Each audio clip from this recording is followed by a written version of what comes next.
Buenos días, soy Howard Gardner y me dirijo a ustedes por vídeo desde Cambridge, Massachusetts. Lamento no poder estar en Toledo, pero como a lo mejor ya sabrán, se celebra por estas fechas el Día de Acción de Gracias en Estados Unidos. Es un momento en el que la familia se reúne y que es muy importante para mí. Espero que estén disfrutando de un buen congreso y les mando mis mejores deseos para el trabajo durante y después del mismo. Me han pedido que hable de la educación del futuro y me han enviado también una serie de preguntas. Voy a intentar entrelazar el tema y las preguntas en una ponencia que durará algo más de media hora.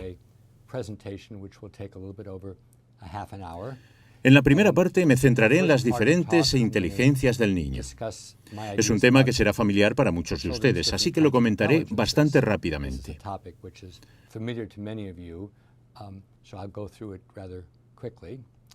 A continuación hablaré sobre fuerzas poderosas en el horizonte del siglo XXI, fuerzas que tendrán un gran impacto sobre la educación en las próximas décadas.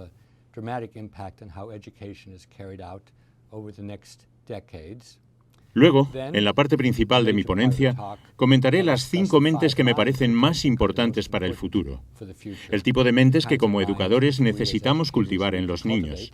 Y, por supuesto, el tipo de mentes sobre las que debemos ser capaces de dar ejemplo para que los jóvenes sepan lo que significa tener una mente sintetizadora o ética. Y puesto que han manifestado interés, realizaré algunos comentarios sobre lo que pienso acerca de la posible inteligencia existencial en este momento.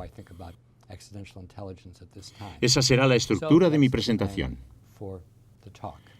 No se puede hablar sobre la teoría de las inteligencias múltiples sin tener en mente la teoría estándar sobre la inteligencia que se ha desarrollado durante el último siglo, principalmente en Occidente, pero que también ha influido en otras partes del mundo.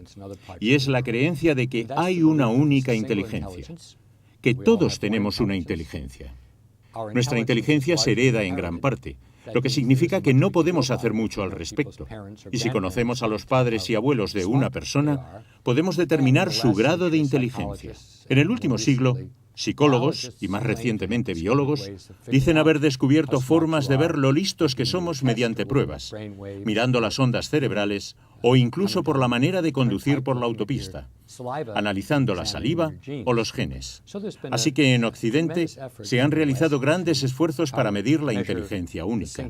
Pero como ya sabréis, me muestro muy escéptico sobre esta forma de ver las cosas. Porque se lleve haciendo las cosas así durante 100 años no significa necesariamente que esté equivocado, pero tampoco que sea correcto. Pienso que la forma en que los psicólogos han estudiado la inteligencia está viciada. Así que lo que hice hace más de 25 años fue abordar la inteligencia de una forma totalmente diferente. En vez de someter a sujetos a pruebas y ver qué respuestas se correlacionaban con otras, analicé la mente humana a través de la lente de diferentes disciplinas. Estudié lo que conocemos sobre el sistema nervioso durante milenios, desde los invertebrados hasta los primates, hasta el ser humano. Aprendí sobre los diferentes roles que han asumido los seres humanos en la historia, en la prehistoria y en la actualidad, en las sabanas de África Oriental, en los mares del sur, en la sociedad industrial o ahora en la sociedad digital posmoderna, para ver qué tipo de habilidades se valoran. También analicé grupos especiales de la población, genios, personas autistas o con perfiles irregulares, a las que se les daban bien unas cosas, pero otras no. Y me interesaba mucho ver cómo se representaban estas diferentes habilidades en el cerebro. Probablemente la prueba más clara de las inteligencias múltiples es que diferentes destrezas y habilidades ocupan lugares distintos de nuestro sistema nervioso. Tengo una definición técnica de inteligencia, pero pienso que la metáfora resultará más útil. La visión estándar de la inteligencia es que tenemos un ordenador en nuestra mente-cerebro. Si el ordenador funciona bien, somos inteligentes y hacemos todo de forma inteligente. Si es promedio, somos regulares en todo. Si funciona mal, somos tontos y no hacemos nada bien. Las inteligencias múltiples dicen que tenemos varios ordenadores, 7, 8, 9 ordenadores. Estos ordenadores son relativamente independientes los unos de los otros. Así que podemos tener aptitud para algo, digamos la música, ser regulares en otra cosa, como las matemáticas, y dársenos mal otra, por ejemplo, entender a las personas o lo contrario. Así que en vez de tener una única mente y una única inteligencia, creo que se describe mejor al ser humano como poseedor de un puñado de ordenadores. Y el hecho de ser bueno con uno no predice que uno vaya a ser bueno o malo con otros ordenadores. Nuevamente, como pienso que estarán familiarizados con estas ideas, voy a repasar las diferentes inteligencias rápidamente. La primera es la inteligencia lingüística, y la ilustro con esta imagen de un poeta chino, porque los poetas cuentan con una inteligencia lingüística tremenda. El segundo tipo de inteligencia es la lógica matemática, la necesaria para las matemáticas, la ciencia, la programación informática. En Occidente, cuando hablamos de inteligencia, generalmente nos referimos a personas capaces en el lenguaje y la lógica. Porque si se te dan bien el lenguaje y la lógica, te irá bien en la escuela. Y mientras permanezcas en la escuela, te considerarás listo. Pero si te aventuras fuera de ella, podrás descubrir que esas inteligencias pueden ser más o menos útiles. La tercera inteligencia es la inteligencia musical. Es la capacidad de oír, recordar y manipular las estructuras musicales. La cuarta es la inteligencia espacial, la capacidad de orientarse en espacios amplios, como hacen los pilotos o los navegantes, o en un espacio más circunscrito, como hacen los escultores o los jugadores de ajedrez. La quinta inteligencia es la corporal cinética, la capacidad de utilizar todo el cuerpo o partes del cuerpo para resolver problemas o para hacer cosas. Los bailarines, atletas, artesanos o cirujanos son personas especialmente dotadas en el área de la inteligencia corporal cinética. Hay dos tipos de inteligencia que tienen que ver con otras personas. Y son muy importantes, pero no hemos dedicado mucho tiempo a pensar en ellas en relación con la educación. La inteligencia interpersonal es entender a otras personas, cómo funcionan, cómo trabajan con otras personas, cómo entienden las motivaciones de otros, cómo ayudan a otros a resolver problemas, cómo resuelven conflictos, cómo negocian. Es el tipo de habilidad que necesita el personal clínico, los políticos, líderes religiosos, profesores, terapeutas, cualquiera que no sea un ermitaño. Necesita tener inteligencia interpersonal, a menudo denominada social. La séptima inteligencia es la denominada intrapersonal. Es la comprensión de uno mismo, tener una buena idea de quiénes somos, qué queremos alcanzar, cuáles son las propias virtudes, cognitivas, emocionales, de personalidad, cuáles son los puntos flacos y cómo utilizar ese modelo de uno mismo para ser eficaz. Lo interesante es que hasta hace unos cuantos siglos, la inteligencia intrapersonal, o entenderse a uno mismo, era meramente una ventaja, porque la gente hacía lo que hacían sus parientes, sus padres, sus abuelos, y el hecho de que tuvieran objetivos diferentes no resultaba relevante. Pero ahora vivimos en un mundo en el que tomamos nuestras propias decisiones sobre cómo vivir, con quién, qué carrera profesional realizar, con quién casarse o no, etc. Si uno no se conoce bien, si no cuenta con una buena inteligencia intrapersonal, se encontrará en una situación de gran desventaja. Prácticamente no sabemos nada sobre cómo cultivar la inteligencia intrapersonal. Sabemos algo sobre la interpersonal, porque se han realizado esfuerzos para desarrollar un entendimiento social, ayudar a las personas a ver las cosas desde la perspectiva de otros. Pero ¿cómo conocerse a uno mismo? ¿Cómo conseguir un buen modelo de trabajo sobre lo que queremos y cómo lograrlo? ¿Y qué hacer cuando las cosas no salen bien? Sigue siendo un reto ingente y supongo que contar con personas en su alrededor que no solo tengan una buena imagen de sí mismos, sino que también ayuden a tener una buena imagen de uno mismo es importante. Las imágenes que tengo aquí muestran personas que están reflexionando, en actitud reflexiva, porque si no dedicamos tiempo a pensar sobre uno mismo, sobre cómo somos diferentes de otros, no podemos esperar que otros lo hagan por mí. Los momentos a solas, de reflexión, son muy importantes para la inteligencia intrapersonal. Durante algún tiempo pensé que solo había 7 inteligencias, pero hace 10 años añadí una octava denominada inteligencia naturalista. Es la inteligencia de Darwin. Es la capacidad de distinguir de forma consecuente en el mundo natural entre una planta y otra, un animal y otro, un tipo de nube, de formación rocosa, etc. Tampoco es tan necesario ahora porque podemos acudir a una tienda y comprar cosas, pero la forma en la que adquirimos productos, la sociedad de consumo, se basa en nuestra capacidad naturalista de distinguir entre un zapato y otro, un coche y otro, un jersey y otro. Así que el sistema nervioso es oportunista. Utiliza los ordenadores que tenemos como el naturalista para hacer cosas que se valoran en nuestra cultura. Muchas personas pensaban que había algo denominado inteligencia espiritual y analicé la la posibilidad y reflexioné sobre la cuestión durante mucho tiempo.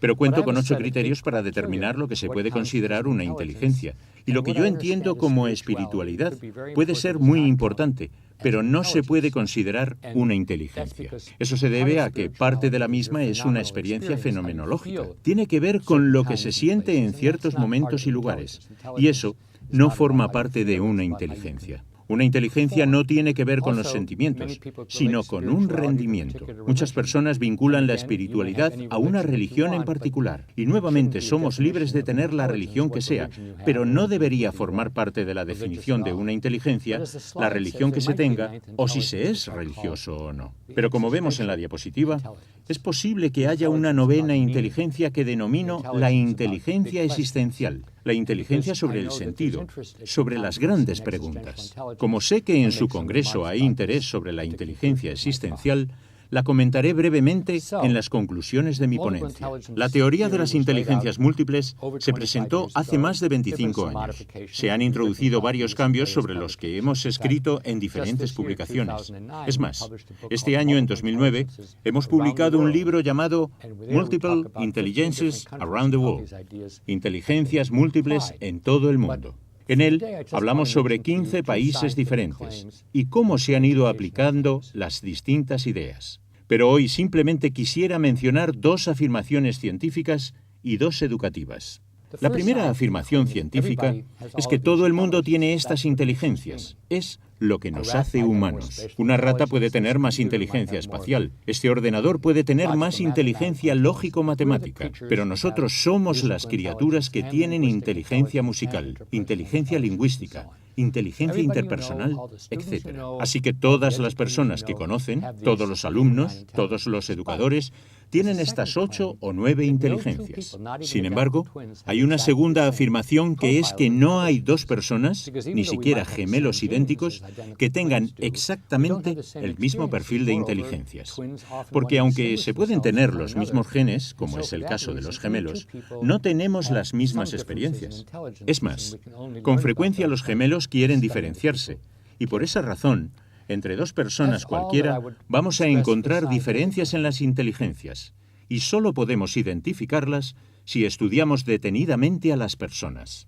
Eso es todo lo que quería subrayar en cuanto a las afirmaciones científicas. También hay 2 afirmaciones educativas. La primera es que siempre que sea posible, deberíamos individualizar la educación. Esto significa que deberíamos enseñar a cada persona, niño o persona mayor, las cosas de tal forma que las pueda aprender y de la forma en la que nos puedan mostrar lo que han aprendido. Hay un grupo que siempre ha recibido una educación individualizada, y es el de los acaudalados, pues los ricos contrataban a tutores y el tutor tiene que trabajar con el niño que sea y no puede decir, ese niño no está aprendiendo, denme otro. Así que, por necesidad, el tutor individualiza la enseñanza. Eso no ha sido posible hasta ahora porque los docentes tienen muchos alumnos. Sin embargo, los ordenadores, por primera vez en la historia de la humanidad, posibilitan que se pueda individualizar la enseñanza para prácticamente cualquiera, porque los ordenadores son muy pacientes. Pueden presentar las lecciones de muchas formas diferentes. Si una no funciona, pueden hacerlo de otra. Pueden diversificar, pueden proporcionar representaciones múltiples. Pueden enseñar a una persona a través del lenguaje, a otra a través de lo espacial y a otra mediante el debate interpersonal. Así que existe ahora la posibilidad de individualizar la educación mucho más que en el pasado. La segunda afirmación educativa está relacionada con la anterior, y es que cualquier cosa que pensemos que es importante, que se necesita enseñar a todos o a muchas personas, se debería enseñar de muchas formas diferentes. Así que si se quiere enseñar álgebra, o cómo hablar en público, o cómo analizar una fuga, o sobre los principios del marxismo o los de la democracia, no hay que hacerlo solo de una forma, no solo a través de una ponencia o con un libro de texto, sino que se puede representar, contar chistes, mostrar vídeos, interactuar. Nunca he sabido de algo importante que solo se pudiera enseñar de una forma. Y cuando se enseña algo de formas diferentes, suceden 2 cosas importantes. En primer lugar, se llega a más niños, porque algunos aprenden a través del lenguaje, otros de forma más pictórica, Otros a través de la dramatización, representando, resolviendo problemas con otros. En segundo lugar, se muestra lo que significa entender realmente algo. Porque cuando realmente entendemos algo, se puede describir a otros de muchas formas diferentes. Piensen en algo que conocen bien, uno mismo. La familia, el hogar, el trabajo, una afición. Pueden representarlo, escribir sobre ello, contar chistes, dibujarlo, esculpir sobre ello, etc. Si solo pueden explicar algo de una forma, si solo pueden definirlo de una manera, la comprensión es muy limitada y no podrán mostrarle a otra persona qué es entender. Para repetir estas dos ideas educativas, y es el resultado de una reflexión de muchos años, la teoría de las inteligencias múltiples implica, en primer lugar, que siempre que sea posible hay que enseñar a cada niño cuál es la mejor forma en la que puede aprender y mostrar lo que ha aprendido. Aquí los ordenadores pueden ser de gran ayuda. En segundo lugar, cualquier cosa que sea lo suficientemente importante para enseñar a muchos niños se debe presentar de muchas formas diferentes porque así alcanzaremos a más alumnos y les mostraremos lo que significa realmente entender algo. Voy a pasar ahora al segundo tema que han solicitado, que son las mentes que necesitamos para el futuro de cara al siglo XXI y más allá. Aquí me quito la bata de psicólogo. Como psicólogo, hablo sobre la mente y cómo se desarrolla y se organiza, que es con lo que tienen que ver las inteligencias. Pero ahora voy a hablar desde el punto de vista de la política. Si fuera político y formara parte del gobierno y tuviera que determinar el tipo de educación necesaria para las escuelas, para el lugar del trabajo, para nuestro propio desarrollo personal, estos serían los 5 tipos de mente en los que haría hincapié. Ya que estamos hablando sobre el futuro, en la Universidad de Harvard tenemos un grupo de trabajo sobre el futuro del aprendizaje y se destacan particularmente 3 elementos: la globalización, la revolución biológica y la revolución digital. Y voy a mostrarles una serie de diapositivas tipo revista, simplemente para situarles en el contexto adecuado. La globalización tiene que ver con enormes megalópolis en todo el mundo, con marcas que viajan a muchos países, con el movimiento diario de capital. Cerca de 1 o 2 billones de dólares diarios, casi el mismo número de euros, viajan por todo el mundo. Y en el mundo, toda economía está conectada con el resto. Todos estamos vinculados en redes de muchas formas, también financieramente, a otras personas y lugares que puede que no visitemos nunca. Cuando hablo de la revolución biológica, me refiero a nuestro creciente conocimiento del cerebro. Sabemos mucho más sobre el cerebro, incluso que cuando escribí Estructuras de la mente a principios de los 80, y eso va a influir sobre nuestra forma de enseñar y de aprender. Y lo mismo pasa con lo que sabemos sobre el genoma humano. ¿Cuáles son esos 20 o 30 genes que tenemos como seres humanos y cómo trabajan juntos para hacer que algunos aprendamos una cosa bien, otros aprendan otra bien o para causar diferentes problemas de aprendizaje? Hemos aprendido más sobre genética humana en los últimos 10 años que en toda la historia de la humanidad. Y sin duda va a influir sobre cómo enseñemos y aprendamos. Por último, los medios digitales, la realidad virtual, los hologramas, las máquinas inteligentes, los robots, que pueden realizar muchas operaciones que en el pasado llevaban a cabo personas y ahora se han automatizado. El aprendizaje permanente. Puede que no se sientan identificados con la imagen. Es mi séquito. Pero nadie puede dejar de aprender a los 20 o 25. Tenemos que hacerlo a lo largo de toda la vida. Y es mucho mejor si uno disfruta, en grupo o individualmente. Aquí vemos algunas fuentes autodidácticas para la autoformación. Y estas 3 revoluciones, la de la globalización, la biológica y la digital, nos remiten a 5 mentes que pienso que se deben desarrollar en el futuro. Aquí tengo una copia de la edición en español, Las 5 mentes del futuro. Voy a comentar brevemente cada una de estas mentes e intentaré aunar los distintos puntos.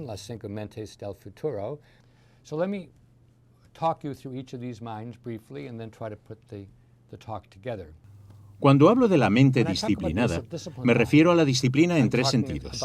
En primer lugar, trabajar de forma constante y mejorar.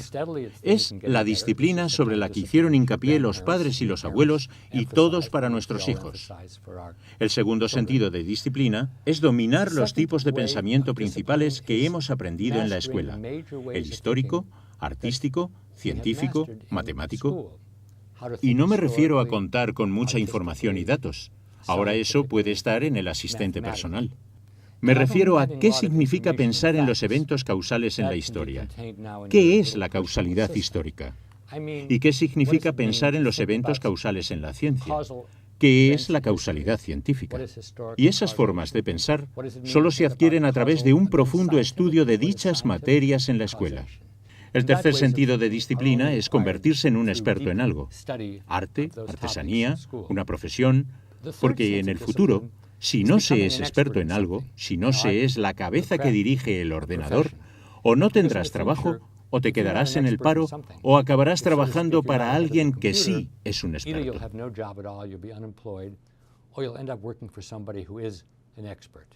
Así que actualmente tenemos que asegurarnos de que todo joven domine los principales tipos de pensamiento del ser humano, porque si no, no podrá ser un ciudadano bien informado. En segundo lugar, que ha aprendido a trabajar con constancia para mejorar en música, deportes, las asignaturas, el trabajo manual. Y en tercer lugar, que ha alcanzado algún tipo de pericia. Aquí tenemos a una figura que personifica el segundo tipo de mente. Charles Darwin representa lo que yo denomino la mente sintetizadora. Muchas personas, incluido yo, piensan que este puede ser el tipo de mente más importante en el futuro, porque estamos inundados de información. Si buscas algo en la web, puedes pasarte toda la vida pasando de una página a otra. Así que estamos inundados y la pregunta es, ¿cómo decidir en qué centrar nuestra atención y qué ignorar?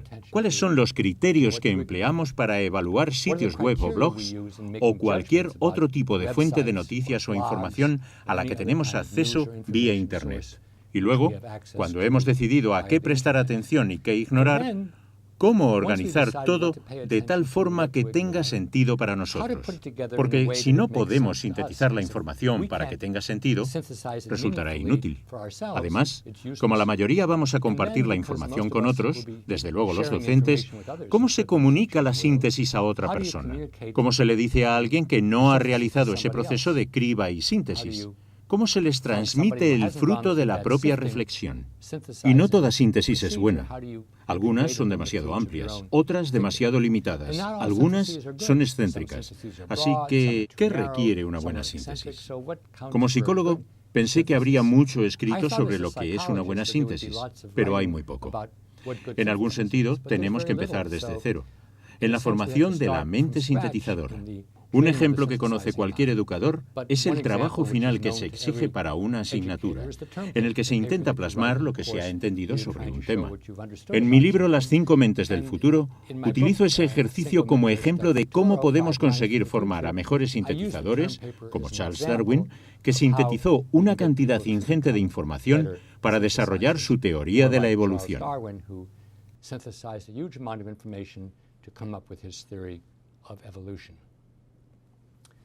El tercer tipo de mente es la mente creadora.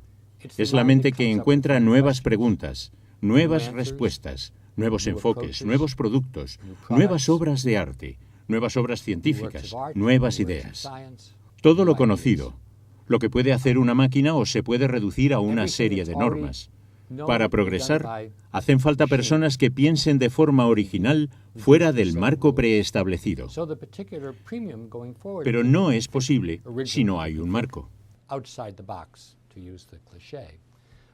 Y el marco es la disciplina o disciplinas que se dominan y la síntesis realizada. Y solo las personas que dominan un campo y sintetizado tienen la posibilidad de hacer algo que se pueda considerar creativo. Cualquiera puede hacer algo novedoso. Puedo cantar durante el resto de mi ponencia y sería novedoso, pero no impresionaría a nadie, sobre todo si oyeran cómo canto.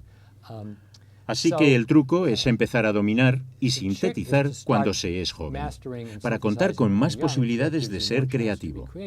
La creación la suelen realizar los jóvenes, no personas mayores. Me ha sorprendido en mis investigaciones que, aunque yo pensaba que crear tenía que ver mucho con lo cognitivo, con el nivel de las inteligencias, y claro que está muy bien contar con inteligencias que funcionan adecuadamente, eso solo nos hace expertos. Lo que nos convierte en creativos es la voluntad de cuestionar la ortodoxia. Decir, bueno, todo el mundo cree esto, pero no estoy seguro de que sea correcto. O nadie ha unido estas dos cosas, o se ha planteado esta pregunta antes. O veo aquí una anomalía, tengo que trabajar en ello. Y eso tiene que ver más con la personalidad y el temperamento que con lo cognitivo. En muchas sociedades, concretamente en Asia Oriental, hay muchas personas con un dominio extraordinario de disciplinas, pero tienen miedo de arriesgarse, de cometer errores, correr riesgos, y nunca serán creativas. Así que si queremos favorecer un entorno creativo, hay que aceptar que se cometan errores, intentando entender por qué, y animar a cometer nuevos errores, no a repetir los mismos de siempre, pero dejando que se arriesgue, y cuando algo no sale bien, dejando que se levanten y lo intenten de nuevo. Y esa ha sido la virtud de Occidente.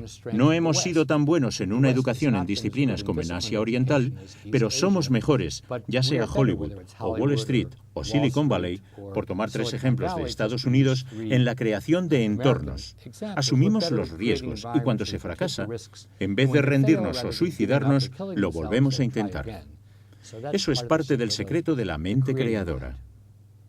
Aquí tenemos el ejemplo de un gran creador en las ciencias, Albert Einstein, y una gran creadora en las artes, la escritora británica Virginia Woolf.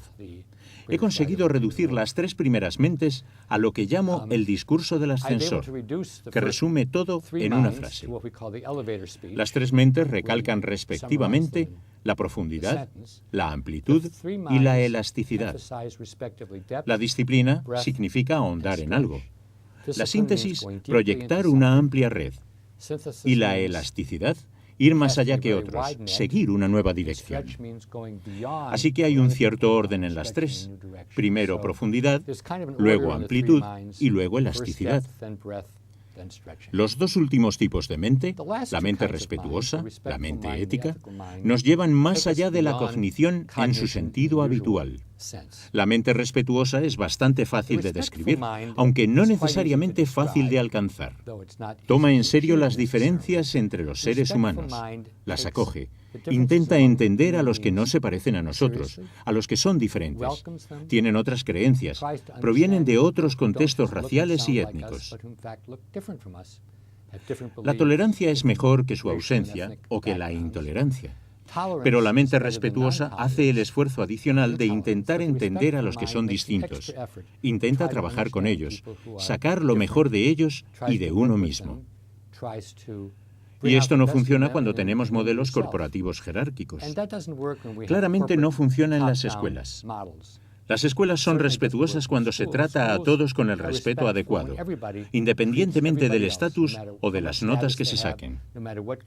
Ciertamente, en nuestro mundo actual, la capacidad de ser respetuoso es más importante que nunca. Porque no conocemos solo a 150 personas, sino potencialmente a miles. Y a través de los medios electrónicos y digitales estamos en contacto con millones. E importa que lo hagamos de forma respetuosa o irrespetuosa. Independientemente de lo que piensen sobre Barack Obama como político, resulta evidente que es una persona muy respetuosa. Y me gusta presentarle como ejemplo en ese sentido. La mente ética es la última. Es la que llevo estudiando desde hace 15 años. Es más abstracta y más difícil de explicar, así que le voy a dedicar algo más de tiempo. La mente ética no está presente al nacer como el respeto. Incluso un bebé puede ver si los adultos se están respetando mutuamente o si son irrespetuosos. La mente ética supone salir de uno mismo y considerarse trabajador y ciudadano. Soy Howard Gardner, y respeto o no a otras personas, espero que sí, tengo que pensar en mí mismo no como Howard Gardner, sino como trabajador. Soy profesor, investigador, escritor.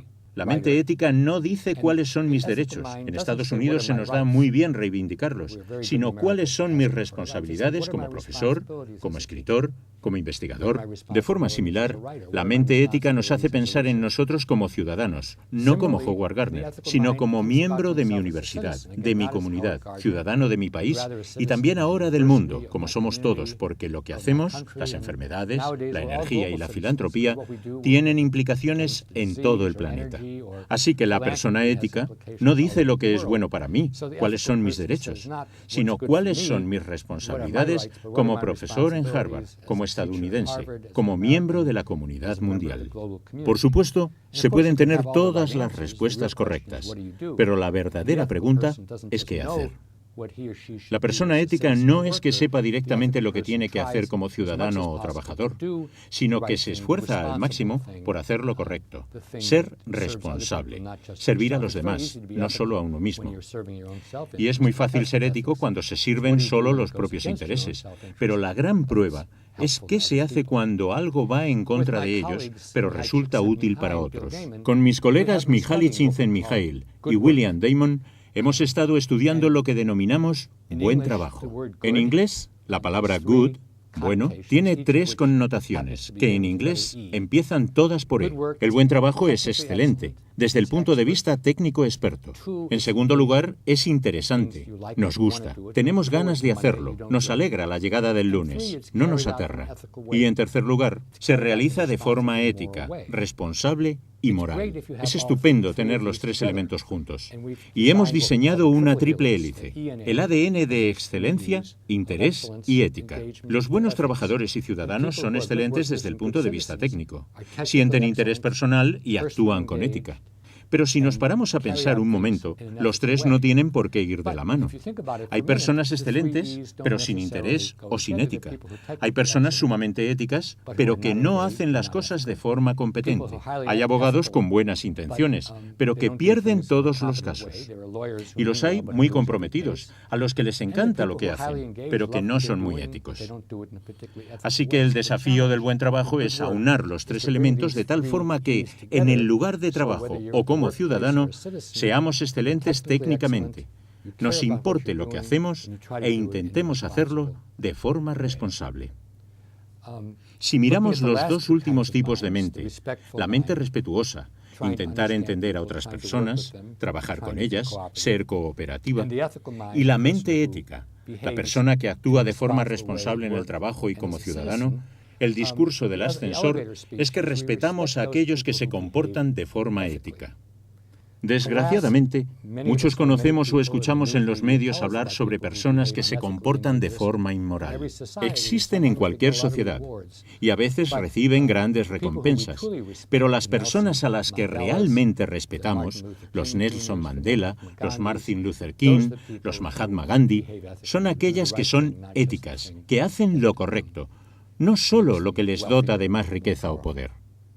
Unas palabras sobre cómo nosotros, como educadores, podemos cultivar estas 5 mentes. En primer lugar, si no han pensado en estas mentes, resulta útil ser consciente de ellas. Si no han pensado nunca sobre la mente sintetizadora o sobre la distinción entre respeto y ética, puede resultar útil contar con esas categorías. En segundo lugar, hay que estar atentos ante ejemplos de la historia o de la actualidad. Siempre leo el periódico antes de ir a enseñar e intento aportar ejemplos cotidianos. ¿Qué ha pasado hoy y qué pasó ayer sobre estos tipos de mentes, personas a las que se les da bien sintetizar, que son respetuosas, etcétera? Obviamente, como padres, como profesores, como ciudadanos, tenemos que inspirarnos en estas 5 mentes, ser disciplinados, buenos sintetizadores, creativos, respetuosos y éticos, y también destacar a otras personas que lo sean. Y si no se nos dan suficientemente bien, debemos intentar mejorarlas. También es importante destacar ejemplos negativos, porque lo que resulta evidente para un adulto puede no serlo para un niño.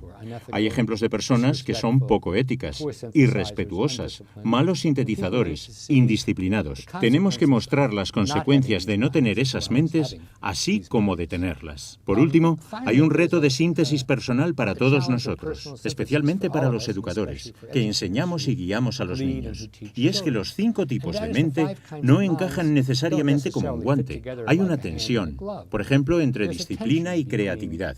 Si uno es demasiado experto, probablemente nunca va a intentar nada nuevo. Tendrá que cuestionar su disciplina. También hay una tensión entre respeto y ética. ¿Qué se hace si nuestro jefe se comporta de forma inmoral? Por una parte, hay que respetar al jefe o a un colega, pero si se comporta así, puede que tengamos la responsabilidad de denunciarle. Así que el gran desafío es ver cómo encajamos las 5 mentes, y nadie lo puede hacer por nosotros. Lo tenemos que hacer solos y ayudar a otros a conseguirlo. Anuncié que dedicaría algunas palabras a comentar la inteligencia existencial, así que concluiré con unas palabras al respecto. Estoy convencido de que la inteligencia existencial es una característica única de los seres humanos. Ninguna otra especie, incluyendo los primates más avanzados, se plantea el significado de la vida, de la muerte. ¿Qué es el amor? ¿Por qué hay peleas? ¿Qué es la guerra? ¿Qué nos pasará como individuos? ¿Qué le pasará a la especie? Las denomino preguntas existenciales. Preguntas sobre cuestiones demasiado grandes o pequeñas como para percibirlas. Casi todas las demás inteligencias abordan elementos como el espacio o el lenguaje o la música, que son tangibles. Las preguntas existenciales, por su definición, abordan el ámbito de lo infinito o de lo infinitesimal, cosas que el ser humano puede imaginar, pero que no puede agarrar y tocar. Niños de 5 años se hacen estas preguntas. ¿Cuál es el número más grande? ¿Dónde me sitúo en el universo? ¿Qué es el universo?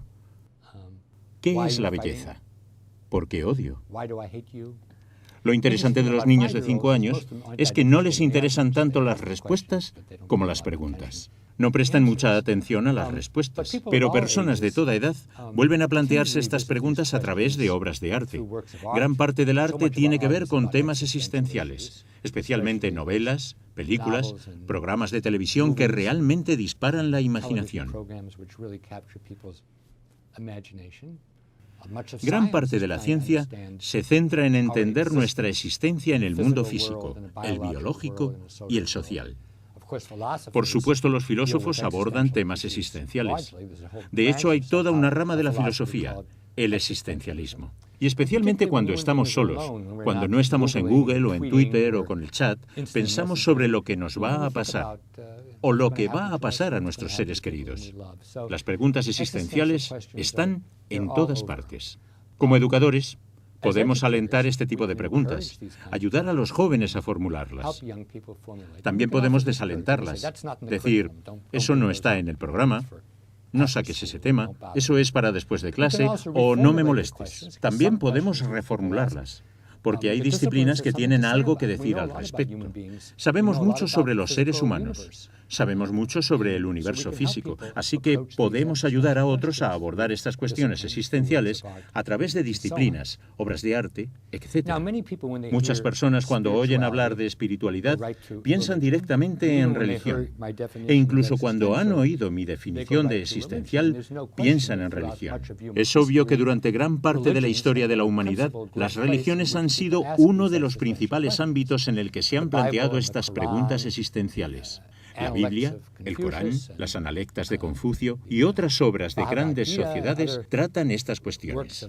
A menudo se abordan desde el punto de vista religioso, pero no necesariamente. Se puede ser ateo o agnóstico y reflexionar sobre preguntas existenciales. También se puede ser muy religioso y solo cumplir con las formalidades. Así que quería disociar cualquier vínculo obligatorio entre la religión y la inteligencia existencial, pero al mismo tiempo reconozco abiertamente que a lo largo de gran parte de la historia y en la mayoría de las culturas, la religión ha sido un área principal en la que se abordan temas existenciales y se intenta, al menos, encontrar respuestas. Las personas dedican mucho tiempo a los videojuegos y a ver la televisión, pero podemos decir que los individuos y las instituciones más valoradas son aquellas que abordan temas existenciales. Los profesores, los buenos ejemplos, que parecen preocuparse por estas grandes cuestiones e intentan ayudarnos a conciliarnos con ellas, a encontrar respuestas, son los que más valoramos. Y especialmente en tiempos difíciles como los actuales. Al principio de la década, cuando a todos les iba bien, incluso demasiado bien financieramente, todo era crecimiento. La gente podía darse el lujo de ser autosuficiente. Pero ahora que tenemos que tomar decisiones difíciles sobre lo que hacer o dejar de hacer, y a quién seguir o a quién no, y sobre cómo gestionar nuestras organizaciones con recursos menos abundantes, la gente es capaz de identificar lo realmente importante, a qué no quieren renunciar, lo que es más superfluo y superficial y a lo que pueden renunciar. Eso es realmente lo que valoramos. He comentado muchos temas en la presente ponencia en un tiempo bastante modesto, 40 minutos. Espero haber abordado las cuestiones principales, aunque no haya respondido a ninguna de ellas plenamente. Quisiera terminar, como el hombre de las inteligencias múltiples que ha pasado décadas estudiando la inteligencia, con citas de dos estadounidenses muy sabios. El primero es el reverendo Martin Luther King Jr., que dijo: «Inteligencia más carácter. Ese es el objetivo de la auténtica educación». El segundo es Ralph Waldo Emerson, un famoso filósofo estadounidense del siglo XIX. Emerson dijo: «El carácter es más importante que el intelecto». No sé si Emerson tiene más razón que King o King más que Emerson, pero aunque llevo toda la vida estudiando la inteligencia, pienso que al final el tipo de persona que somos, la personalidad que tenemos, el hecho de ser respetuosos o éticos, es lo que constituye realmente el centro de la educación. Espero que en esta época de test normalizados, comparaciones de pruebas y programas obligatorios, todos los educadores entendamos que al final lo más importante es el tipo de seres humanos que emergen de nuestras instituciones educativas. Muchas gracias por su atención y nuevamente lamento no poder estar ahí con ustedes. Les dejo 3 páginas web que pueden visitar. Por último, espero que algunos tengan ocasión de echar un vistazo a las 5 mentes del futuro. Muchas gracias.